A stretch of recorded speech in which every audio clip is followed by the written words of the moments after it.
नमस्कार, मैं doctor Shashi Depal, associate professor government Bira girls college Udaipur. आज हम बात करेंगे हिस्ट्री के एमए फाइनल के paper 4 historical application in tourism के अंतर्गत यूनिट 3 के एक चैप्टर ऐतिहासिक स्थल। और ऐतिहासिक स्थलों में हम बात करेंगे आज उत्खनन स्थलों के बारे में।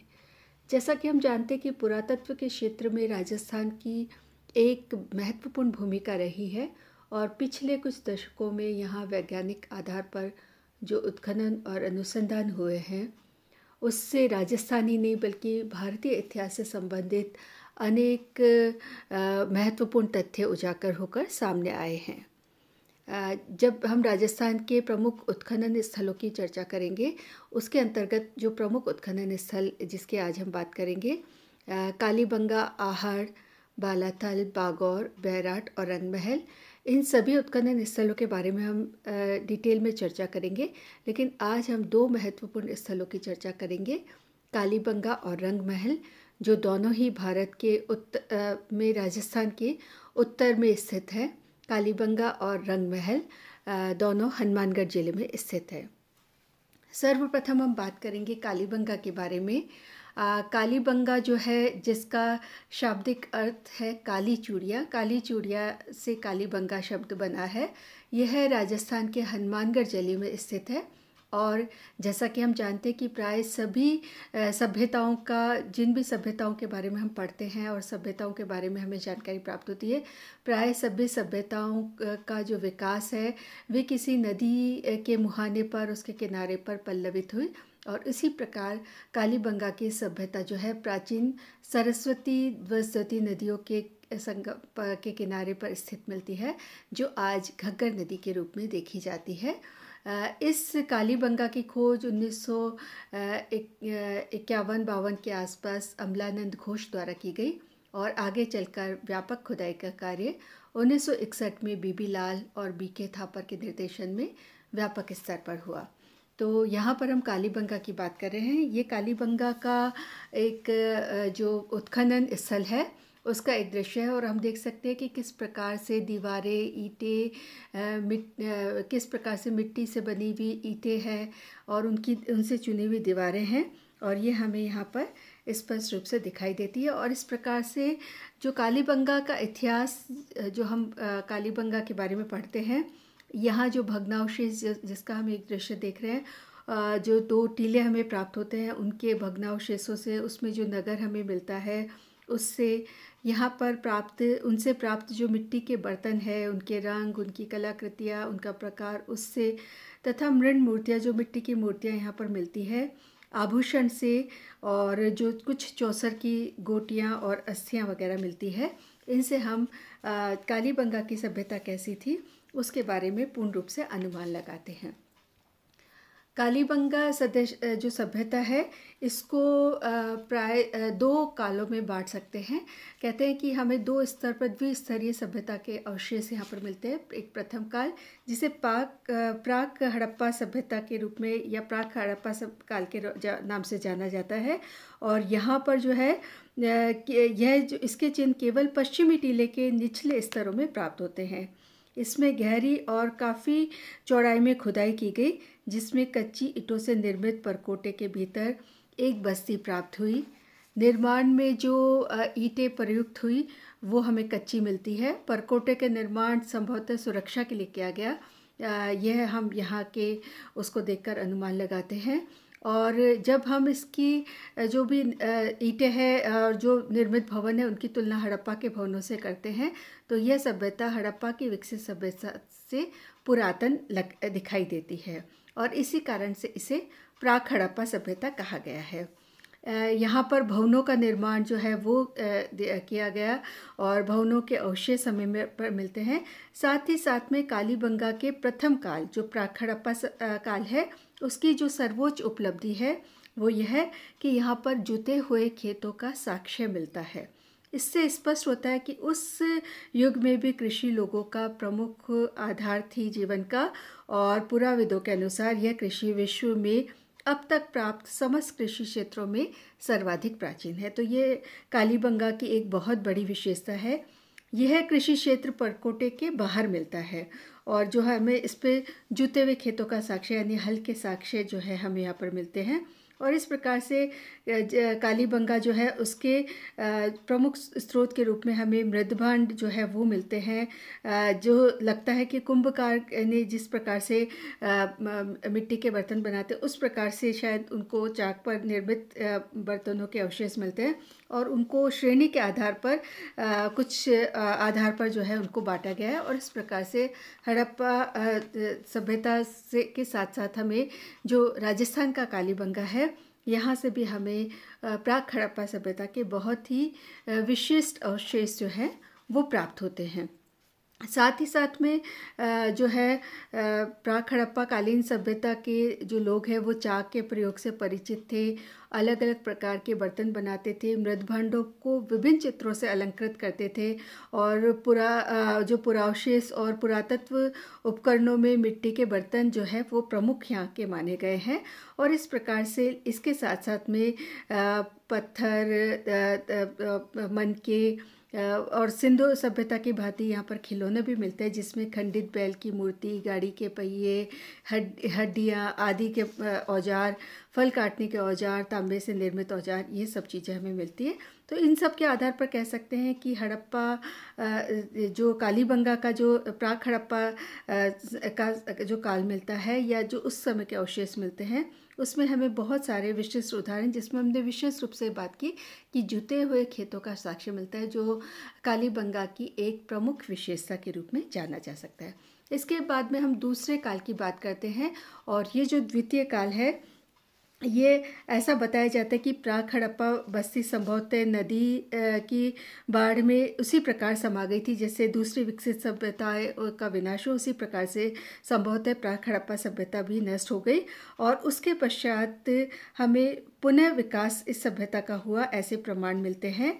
दूसरे काल में विकसित सभ्यता के जो पुरावशेष कालीबंगा में प्राप्त हुए हैं वो प्राक हड़प्पा सभ्यता से भिन्न है। इसमें उपकरणों के आधार पर पुराविद जो है अपना मत व्यक्त करते हैं कि इस दूसरी सभ्यता को विकसित करने वाले हड़प्पा निवासी थे, क्योंकि दूसरे काल के में जो प्राप्त पुरातत्व उपकरण हड़प्पा सभ्यता के उपकरण और उनसे काफ़ी रिजेंबल करते हैं, काफ़ी साम्यता रखते हैं। तो हो सकता है कि, और ये भी कहा जाता है कि जब हम हड़प्पा सभ्यता पढ़ते हैं तो हम कहते हैं कि हड़प्पा सभ्यता के जो प्रमुख नगर है हड़प्पा और मोहनजोदड़ो, उसके अलावा कालीबंगा और लोथल महत्वपूर्ण नगरों के रूप में जाने जाते हैं।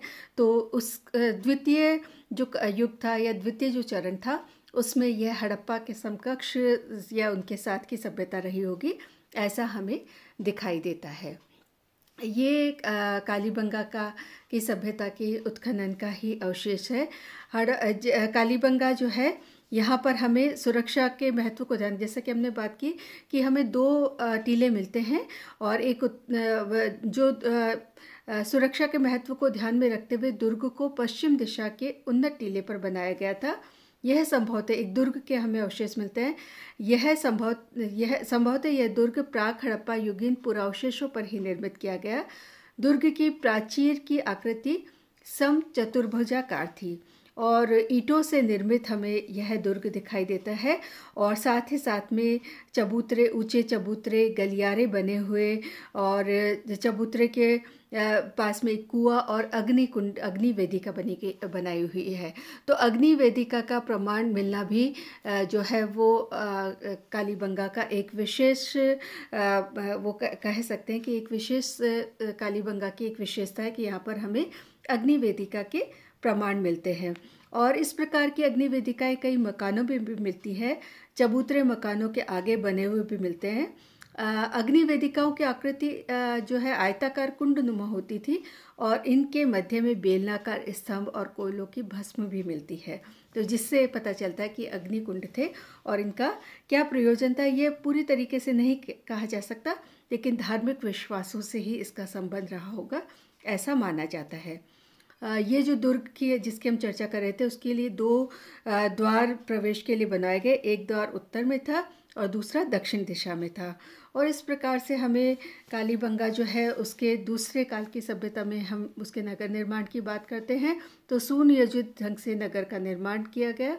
पड़कोटे के भीतर बसावा नगर बसा हुआ था और बसावट हमें शतरंज की पट्टी के समान दिखाई देती है।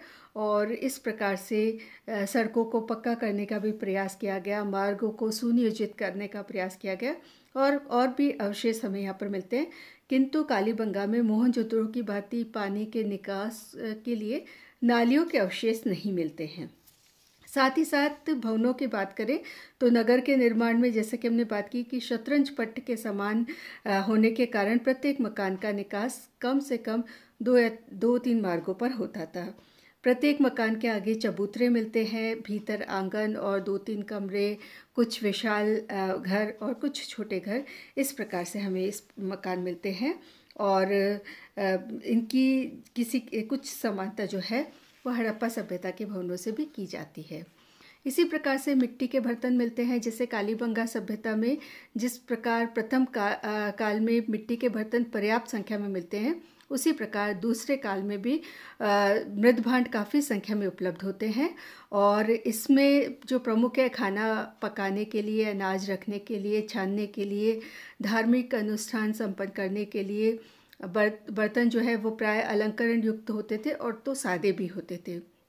इसमें चित्रांकन भी किया जाता था और कुछ ऐसे भांड भी मिलते हैं जिस पर कुछ लिपि भी अंकित है, जिन्हें जैसे हम हड़प्पा सभ्यता की लिपि को नहीं पढ़ पाए हैं, यहाँ पर भी पढ़ना संभव नहीं रहा है। और इसी प्रकार से अलंकरण जो है वो बहुत सुंदर किए गए हैं, ऐसा हमें दिखाई देता है। और अन्य पुरातात्विक जो उपकरण हमें मिलते हैं जिसमें चकमक के लंबे जो ब्लेड्स टाइप की आकृति के ब्लेड टाइप के पत्थर मिलते हैं, तांबड़े पत्थर मिलते हैं, घिया पत्थर मिलते हैं, तांबे की मणियाँ मिलती है, मिट्टी से निर्मित चूड़ियाँ और कड़े, टोटीदार प्यालियाँ, शंख, आभूषण, मिट्टी की खिलौने, गाड़ियाँ बच्चों की, और बाट जो तोलने के लिए होते हैं वो, शतरंज और चौसर की गोटियाँ, मृण मूर्तियाँ, और इस प्रकार से बहुत सारे अवशेष मृद भांड आदि हमें इस द्वितीय जो कालीबंगा के वो है अवशेष, उसमें भी हमें मिलते हैं। तो इस प्रकार से यह जो सभ्यता है, यह सभ्यता विशेष रूप से राजस्थान ही नहीं बल्कि भारत की सभ्यताओं में अपना विशिष्ट स्थान रखती है। और प्रणाली के आधार पर कालीबंगा की बस्ती का जीवन काल लगभग 400-500 वर्ष निर्धारित किया गया है। और यह स्थल ईसा पूर्व 2री शताब्दी के प्रारंभ में उजड़ गया था। और कालीबंगा की बस्ती का काल भी हड़प्पा संस्कृति के स्थलों के ही समान है। इस प्रकार से प्राक हड़प्पा कालीबंगा संस्कृति का कार्बन 14 प्रणाली के अनुसार 2450 ईसा पूर्व के लगभग काल जो है वह निर्धारित किया गया है। तो कालीबंगा की सभ्यता राजस्थान ही नहीं बल्कि भारत की प्राचीन सभ्यताओं में अपना विशेष स्थान रखती है। इसके पश्चात हम चर्चा करेंगे रंग महल की। रंग महल भी राजस्थान की एक प्रमुख सभ्यता है जो राजस्थान की ही हनुमानगढ़ जिले में स्थित है। और यह प्राचीन सरस्वती नदी के किनारे, वही घग्गर नदी जो है उसके किनारे अवस्थित है। इसके हमें प्रमाण मिलते हैं। रंग महल की सभ्यता या रंग महल जो है वो ताम्रयुगीन सभ्यता है। और इसके उत्खनन जो है वह इसके बारे में कहा जाता है कि इस सभ्यता का उत्खनन डॉक्टर हनारिट के निर्देशन में स्वीडिश दल के द्वारा किया गया। रंग महल जो है इसका 1952 से लेकर 54 के बीच में, जैसा कि हमने बात की, हनारिट के निर्देशन में स्वीडिश दल के द्वारा इसका उत्खनन किया गया। उत्खनन के समय जो लाल रंग के पात्रों पर काले रंग की डिज़ाइन होने के कारण रंग बिरंगे हमें इसके अवशेष मिलते हैं। और काले रंग की डिज़ाइन, लाल रंग के पात्रों पर जो काले रंग की डिज़ाइन थी और लाल गुलाबी मृदभांड जो मिलते हैं, उनके कारण इसे रंग महल की सभ्यता के नाम से जाना जाता है। यहाँ से जो मृदभांड मिट्टी के बर्तन मिलते हैं उनको देखकर अनुमान होता है कि वे चाक से निर्मित हुए हैं, पतले और चिकने होते थे। और यहाँ से हड़प्पा सभ्यता, कुषाणकालीन सभ्यता और पूर्व गुप्त काल के अवशेष भी प्राप्त होते हैं। यानी कि रंग महल की अपनी विशेषता है कि यहाँ हड़प्पा सभ्यता, कुषाणकालीन और पूर्व गुप्त काल के अवशेष हमें प्राप्त होते हैं। यहाँ से कुषाणकालीन और उससे पूर्व की जो है 105 तांबे की मुद्राएं भी प्राप्त होती है, जिनमें से कुछ पंचमार्क शैली की मुद्राएं भी है। रंग महल सभ्यता की हम बात कर रहे हैं, और रंग महल सभ्यता जो है उसमें ब्राह्मी लिपि में अंकित 2 कांसे की सीलें भी प्राप्त होती है। जो सील्स होती है, ठप्पे जैसे हम कहते हैं, वो भी यहाँ से प्राप्त होते हैं, जो ब्राह्मी लिपि में इस पर अंकित है। और हड़प्पा सभ्यता के निवासी मुख्य रूप से चावल की खेती किया करते थे, इसके हमें प्रमाण मिलते हैं। रंग महल सभ्यता के जो है इसका मकान प्राय ईंट के मकानों का निर्माण जो है ईंटों से होता था, यह हमें प्रमाण मिलता है।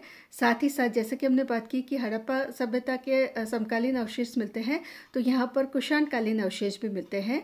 गांधार शैली की मृण मूर्तियाँ, टौटीदार घड़े, घंटाकार पात्र, कनिष्क कालीन मुद्राएं आदि भी हमें यहाँ से प्राप्त होती है। और वहीं पर यहाँ से हमें एक मूर्ति प्राप्त होती है, मिट्टी की मूर्ति मिलती है, जो गुरु शिष्य की मूर्ति है। ये अपने आप में एक विशिष्ट पहचान या यहाँ रंग महल से प्राप्त जो अवशेष है उनकी एक विशेष पहचान है कि यहाँ हमें गुरु शिष्य की एक मिट्टी की मूर्ति प्राप्त होती है, जिसे कुषाणकालीन सभ्यता के समान माना गया है। और यह माना जाता है कि यहाँ की बस्ती जो है वो 3 बार बसाई गई और उजड़ने के बाद में उसका बसावट किया गया, ऐसे हमें प्रमाण मिलते हैं। और इस प्रकार से रंग महल तथा कालीबंगा, जो दोनों ही राजस्थान के हनुमानगढ़ जिले में स्थित है, राजस्थान ही नहीं अपितु समूचे भारत की प्रमुख सभ्यताओं के बारे में, भारत के इतिहास के बारे में विशेष रूप से जानकारी प्रदान करती है। और ये 2 प्रमुख विशेषता जो है राजस्थान की प्रमुख सभ्यताओं के रूप में जानी जा सकती है।